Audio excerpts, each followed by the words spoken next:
my dear listener, welcome back again রহস্যময় পৃথিবীর কৌতূহল. So let's begin without wasting any more time. Let's start my today horror stories periods.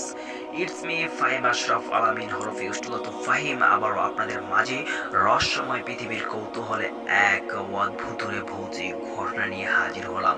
তো ঘটনাটি খুবই ভয়ানক, আর যারা ঘটনা শুনতে পছন্দ করেন তাদেরকে অবশ্যই ঘটনাটি শোনার জন্য আমি উপলব্ধ করব. তো বেশি কথা না বলে চলুন ঘটনায় যাওয়া যাক. আশা করছি ঘটনাটি আপনাদের কাছে খুবই ভালো লাগবে, কারণ ঘটনাটি খুবই সুন্দর ও অনুভূতি ফিলিংস. তো ঘটনাটি অনুভব এবং অনুভূতি করতে থাকুন, যেটার ভয় ভীতি আপনিও নিতে পারেন.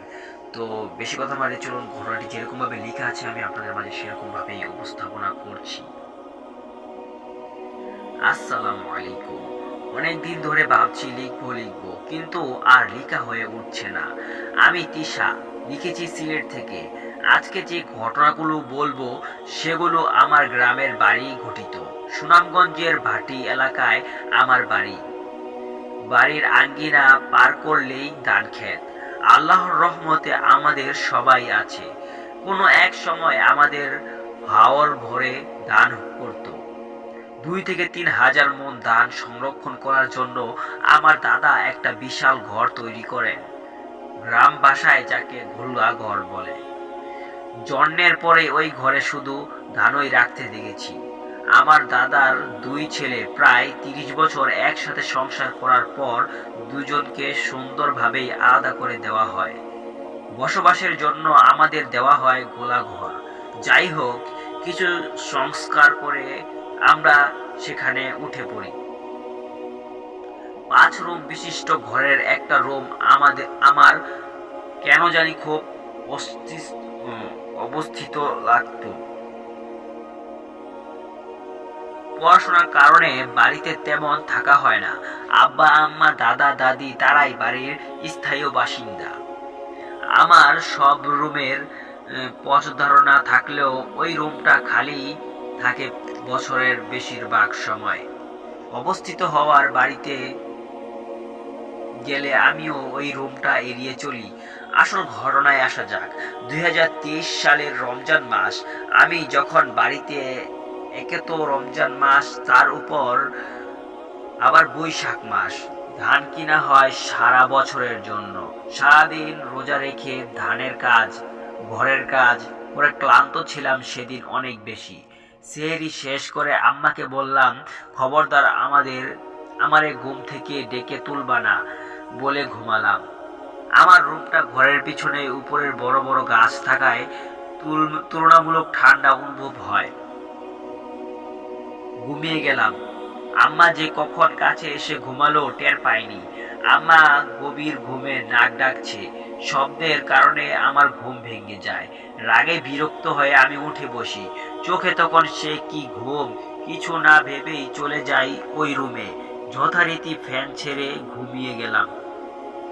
কিছুক্ষণ পর স্বপ্নে দেখি আমি এক বিছানায় একদম মাঝখানে পশ্চিম দিকে মাথা দিয়ে বাঁকাত হয়ে শুয়ে আছি.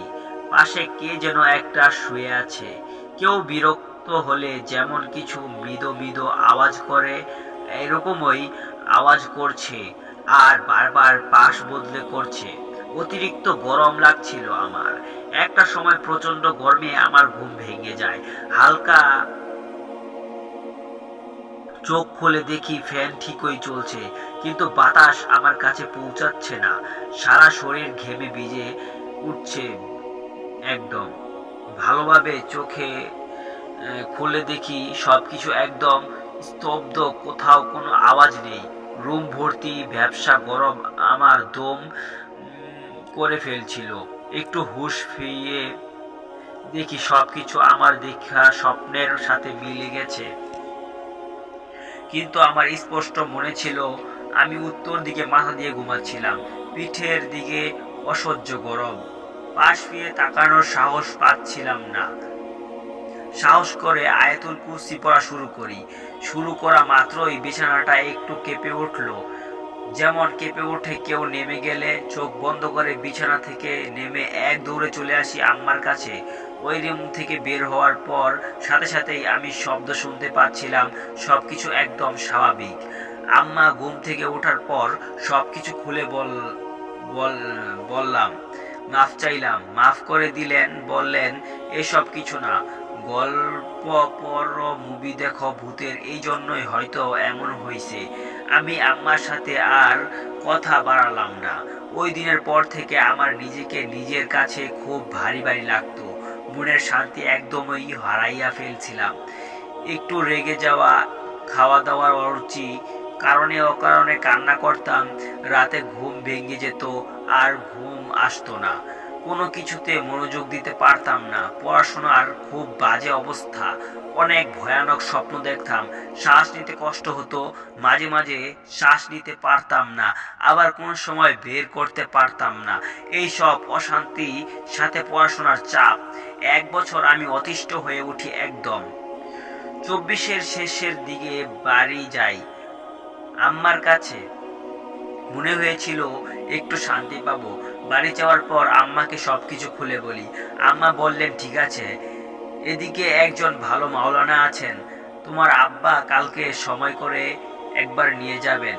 সন্ধ্যায় সময় অজু করে এসে আয়াতুল কুরসি পড়ছি আর কান্না করছিলাম, আল্লাহ আমাকে মাফ করো, এই কষ্ট থেকে মুক্তি দাও। আম্মা রান্নাঘরে রান্না করছেন, রান্নাঘরের পাশেই ওই রুমটা, লাইট জ্বালিয়ে ওই বিছানায় বসে আমি কুরসি পড়ছি আর কান্না করে মাপ চাইছি। প্রায় 30 থেকে 40 মিনিট পর আমি হালকা একটু ঝাঁকুনি খেলাম, শরীরটা খুব হালকা মনে হচ্ছিল, বুক ভয়ে শ্বাস নিচ্ছিলাম। আম্মার কাছে গেলাম, বললাম, আম্মা বললেন, শেষ, আর কোনো ভয় নেই, এরপর থেকে আল্লাহর রহমতে এখন অনেক ভালো আছি, সবকিছু ঠিক আছে, সবাই দোয়া করবেন আমার জন্য। এই ছিল আমার এক জীবনের অভিজ্ঞতা, যেটা রীতিমতো ঘটা আপনাদের মাঝে আমি শেয়ার করলাম রহস্যময় পৃথিবীর কৌতূহলে। গল্প ভোলাঘর, লেখক সাদিয়া সুলতানা তিশা। বিদ্রোহ লেখার ছোট ভুল ক্ষমা সুন্দর দৃষ্টির দেখবেন, সম্ভব হলে কমেন্টে লিখে জানাবেন কেমন লেগেছে আজকের এই ঘটনাটি। সো মাই ডিয়ার লিসেনার, আশা করছি এই ঘটনাটি আপনাদের কাছে খুবই ভালো লেগেছে।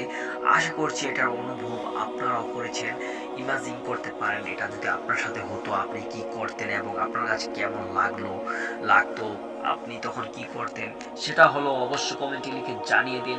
আর হ্যাঁ, আপনার শোনা বা আপনার কালেক্ট করা বা আপনার নিজের সাথে ঘটা এমন কোনো ভৌতিক ঘটনা থেকে থাকলে আমাদের রহস্যময় পৃথিবীর কৌতূহলে শেয়ার করতে পারেন, যেটা আমি সবার সামনে তুলে ধরবো। তো আর দেরি কিসের, এখনই আপনার ঘটনা আমাদেরকে ইমেল করে পাঠান, চাইলে আপনি কমেন্টে আমার সাথে যোগাযোগ করতে পারেন। তো ভালো থাকুন, সুস্থ থাকুন, নিজের খেয়াল রাখুন।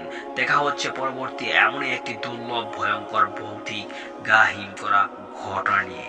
আল্লাহ হাফিজ।